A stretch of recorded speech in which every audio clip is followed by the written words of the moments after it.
Child మీద జరుగుతున్న లైంగిక దాడులు నిరోధించడము, చైల్డ్ ట్రాఫికింగ్, ఈ మూడు విషయాల మీద పెద్ద ఎత్తున జస్ట్ రైట్స్ ఫర్ చిల్డ్రన్ ఆధ్వర్యంలో జరుగుతుంది. ఇది 160 స్వచ్ఛంద సంస్థలు కలిపి 200 జిల్లాల్లో చేయడం అవుతుంది. దాంట్లో భాగంగా రెడ్స్ సంస్థ కూడా అనంతపురం ఉమ్మడి జిల్లా, సత్యసాయి అనంతపురం, వైఎస్ఆర్ కడప, అన్నమయ్య 4 జిల్లాల్లో ఈ కార్యక్రమాన్ని ఒక 50 మంది కార్యకర్తలతో చైల్డ్ రైట్స్ మీద పనిచేయడం జరుగుతుంది. ముఖ్యంగా ఇక్కడ జరుగుతున్న వాటిలో ఏంటంటే ముఖ్యమైన విషయము వీళ్ళకి చైల్డ్ మ్యారేజెస్ మీద, అంటే ఇప్పుడు ఈ కార్యక్రమాన్ని పెట్టడానికి కూడా కారణం ఏంటంటే అక్షయ తృతీయని 30 తేదీన పెద్ద ఎత్తున దేశ స్థాయిలో నార్త్ ఏరియాలో ఒకే రోజు కొన్ని వేల పెళ్ళిళ్ళు అవుతాయి. దాంట్లో భాగంగా మత పెద్దలు ఎవరైతే ఉన్నారో, అంటే చర్చెస్ వాళ్ళు నడుపుతున్న చర్చిలో పెళ్ళిళ్ళు జరిగిన, దేవాలయాల్లో పెళ్ళిళ్ళు జరిగిన, తర్వాత ముల్లాలు సంబంధించి మసీదులో జరిగినప్పుడు ఇక్కడ పెళ్ళిళ్ళు, చైల్డ్ మ్యారేజ్ జరపబడవు అనేది ఒక అవగాహన కార్యక్రమం కోసం ఈరోజు ప్రెస్ మీట్ పెట్టడం జరిగింది. దీంట్లో ముఖ్యంగా ఏంటంటే 2006 provision of the child marriage act 2006 వచ్చిన తర్వాత 2023లో రూల్స్ ఏర్పడ్డాయి. దాంట్లో 23లో ఏర్పడిన దాంట్లో ముఖ్యంగా ఏంటంటే మన దేశంలోనే ఏపీకి ప్రత్యేకమైన రూల్స్, చాలా మంచి రూల్స్ చేయడం జరిగింది.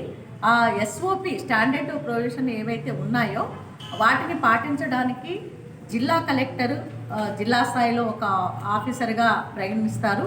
ఆయన సిఎంపిఓ అంటారు, చైల్డ్ మ్యారేజ్ ప్రొవిజన్ ఆఫీసర్ అనేవాళ్ళు.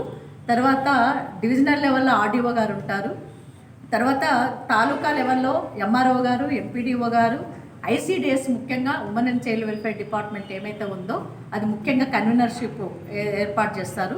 కానీ మన ఉమ్మడి జిల్లాలో తీసుకున్నప్పుడు అనంతపూర్లో కలెక్టర్ గారు చాలా చక్కగా ఈ విషయాన్ని చేస్తున్నారు. ఎందుకంటే 1 ఇయర్కి ఒక యాక్షన్ ప్లాన్ ఇస్తున్నారు.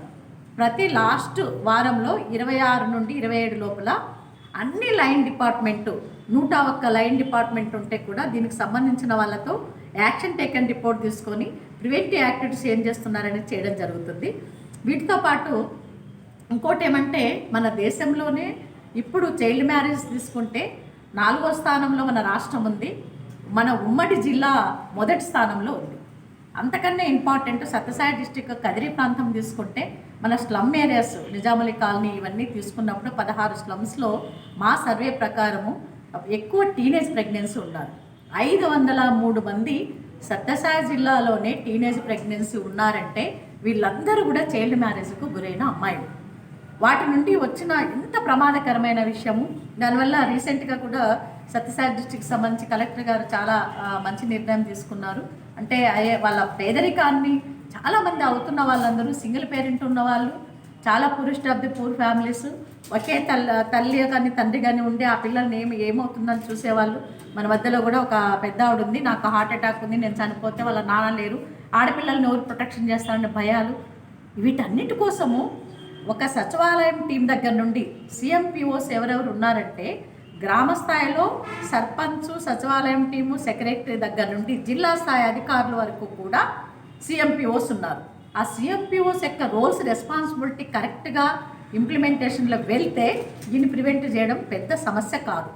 దీని మీద అవగాహన కల్పించడమే కాకుండా యాక్షన్ టేకన్ రిపోర్ట్ లాంటిది అనంతపురం జిల్లాలో జరుగుతున్నట్లు మన రాష్ట్రంలో జరిగితే 2030 నాటికి 23.5% ఏమైతే ఉందో దాన్ని 2030 నాటికి 5% తగ్గించాలనే ఉద్దేశంతో ఈ 200 జిల్లాలలో ఒక క్యాంపెయిన్ అనేది జరుగుతుంది.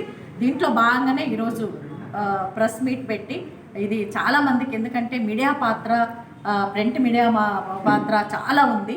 ఇది ఎప్పుడైతే పేపర్ చదువుతున్న వాళ్ళందరికీ కూడా ఈ అవగాహన వెళ్ళినప్పుడు భయంతో ఉన్న కొంచెం ఆపుతారు చాలా. ఎందుకంటే బైండ్ ఓవర్ చేయించుకోవాలి. ప్రివెంటివ్ యాక్టివిటీస్ చాలా ఇంపార్టెంట్ కాబట్టి జరగకుండా చూడడానికే మత పెద్దలు కూడా అందరిని ఇన్వాల్వ్ చేసి ప్రతి దేవాలయము, చర్చ్, ఎక్కడ మసీదులు అన్ని చోట్ల కూడా దీన్ని మా కార్యకర్తల ద్వారా ప్రచారం అనేది తీసుకెళ్ళడం అనేది జరుగుతుంది.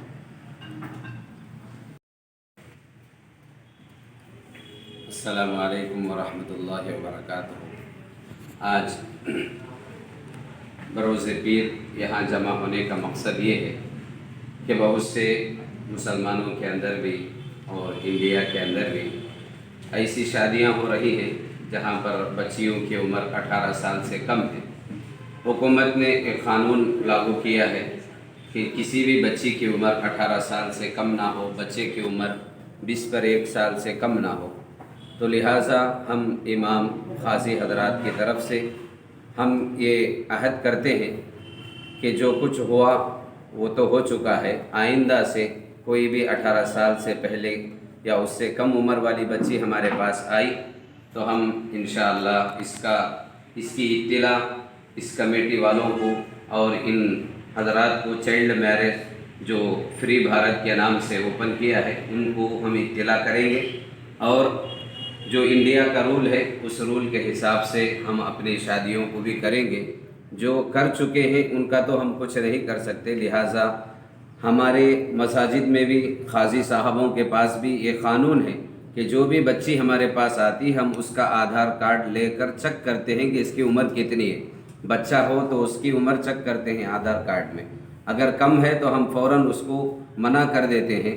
लेकिन बाज़ 8 क्लास की बच्चियाँ, 9 क्लास की बच्चियाँ, 10th पढ़ने वाली बच्चियाँ भी ऐसी हैं जो कहीं और जाकर दूसरी जगह पर निकाह करवा कर आ जाते हैं। इसकी इत्तला हम लोगों तक नहीं पहुंचती है, लिहाजा हम अपनी मस्जिदों में इस बैनर को लगाएंगे कि इस बैनर के अंदर लिखा हुआ है कि चाइल्ड मैरिज नहीं करनी चाहिए और इसी तरह भारत को फ्री रखना चाहिए।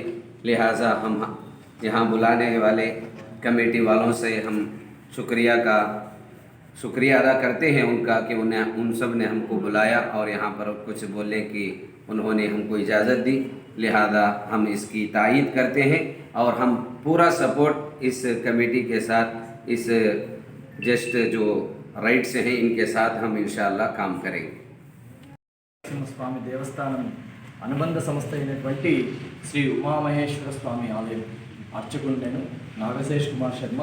అయితే మా శివాలయంలో జరిపే ఏ వివాహ మహోత్సవాలైనా కూడా శ్రీ కాద్రీ క్షేత్ర లక్ష్మీ నరసింహస్వామి దేవస్థానం ఆలయ ఆఫీస్ దగ్గర నుంచే ఎలాంటి ఉత్తర్వు వాళ్ళ ఆదేశాల ప్రకారం అంటే వివాహాలు జరిగేదానికి ముందుగా ఆధార్ కార్డులు అనేది పరిశీలించబడుతుంది. అంటే ఆ ఆధార్ కార్డులు ఏ విధంగా పరిశీలించబడతాయంటే అమ్మాయికి ఖచ్చితంగా 18 సంవత్సరాలు పైబడి ఉండాలి, అబ్బాయికి 21 సంవత్సరాలు పైబడి ఉండాలి.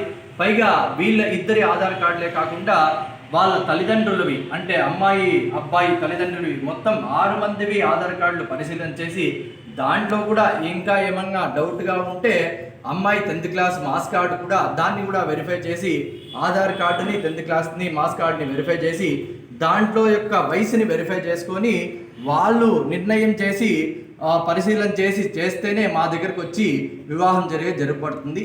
ఖచ్చితంగా ఈ బాల్య వివాహాలు అనేది ఎందుకంటే ఆడపిల్ల వాళ్ళకి చాలా ఇబ్బందికరంగా ఉంటుంది. దాని గురించి కొంచెం తల్లిదండ్రులు కూడా అవగాహన పెంచుకుంటూ వివాహాలకి కొంచెం నిదానము ఎంత 17 సంవత్సరాలు 5 నెలలు వచ్చినా కూడా మేము ఇంకొక నెల ఉన్నా కూడా మేము దాన్ని ప్రోత్సహించకుండా ఒక నెల ఆగండి, లేకుంటే ఇంకొక 5 నెలలు ఆగండి, లేకుంటే ఇంకొక సంవత్సరం ఆగండి, దాంట్లో తప్పేం లేదని చెప్పి వాళ్ళకి నచ్చజెప్పి పంపిస్తామే తప్ప దాన్ని మేము ఖచ్చితంగా వాళ్ళని అనుకోకుండా చెప్పి చేయించడం అయితే జరుగుతుంది. మైగా ఇంకొకటి వచ్చే వాళ్ళు కూడా తల్లిదండ్రులు కూడా మాకు కూడా ప్రోత్సహించాలి. ఎంతవరకైనా మేము కూడా దాన్ని ఎంతవరకైనా నిర్మూలించలేం కాబట్టి వాళ్ళు కూడా కొంచెం మాకు ప్రోత్సహించాలి. శివాలయంలోకి వచ్చినప్పుడు కానీ కొంచెం మాకు 17 సంవత్సరాలు ఉంది కదా, ఒక సంవత్సరమే కదా స్వామి తక్కువ ఉండేది, ఒక నెలగా స్వామి తక్కువ ఉండేది అనుకోకుండా వాళ్ళు కూడా 18 సంవత్సరాలు నిండితే మనము దాన్ని కొంచెం చేయించేదానికి ఇబ్బందికరంగా లేకుండా మనం చేయవచ్చు. ముందుగా సెప్టెంబరు 2024 సెప్టెంబర్లో ఒకవైపున ప్రేమ వివాహాలనే జరుగుతూ ఉన్నాయి. వాళ్ళకు కూడా వయసు ఉందో లేదో మాకు ఆధార్ కార్డులు ఉన్నాయి, మాకు ఇది బాధ్యత మా హక్కు అని చెప్పి డైరెక్ట్గా దేవస్థానాలకు వచ్చేసి పెళ్ళిళ్ళు చేసుకునేదానికి మా హక్కు అని ప్రవర్తించే కారణాలు అయితే ఉంటున్నాయి. అయితే వాళ్ళని కూడా ఒక సమయము, ఒక రోజు, ఒక తిథి, వార, నక్షత్రం అనేది చూసి వివాహాలు అనేది జరుపుతాం. దాంట్లో కూడా ఆ రోజు సెప్టెంబర్లో రాత్రిపూట వచ్చి ఇది పెళ్లి చేయాలా అని చెప్పి చాలా మాకు ఇబ్బందికరంగా పెట్టారు. అయితే దాని పరంగా కాకుండా వాళ్ళ దగ్గర నుంచి ఆధార్ కార్డు కూడా సేకరించాలి, పైగా దేవస్థాన ఈఓ సార్తో కూడా మాట్లాడాలని చెప్పి దానికి సమయం సందర్భం ఉంది అని చెప్పి మళ్ళా వాళ్ళు కూడా ఇబ్బందికరంగా చేస్తే పోలీస్ వారిని కూడా పిలిపించి వాళ్ళకు కూడా నచ్చజెప్పి ఇలా ప్రతి ఒక్కటి బాల్య వివాహాలను జరగకుండా మేము చాలా ప్రయత్నిస్తున్నాము. ప్రతి ఒక్కరూ దీనికి మాకు కూడా సహాయపరచంగా కోరుచున్నామని చెప్పి ఈ విధంగా దేవస్థానం తరఫున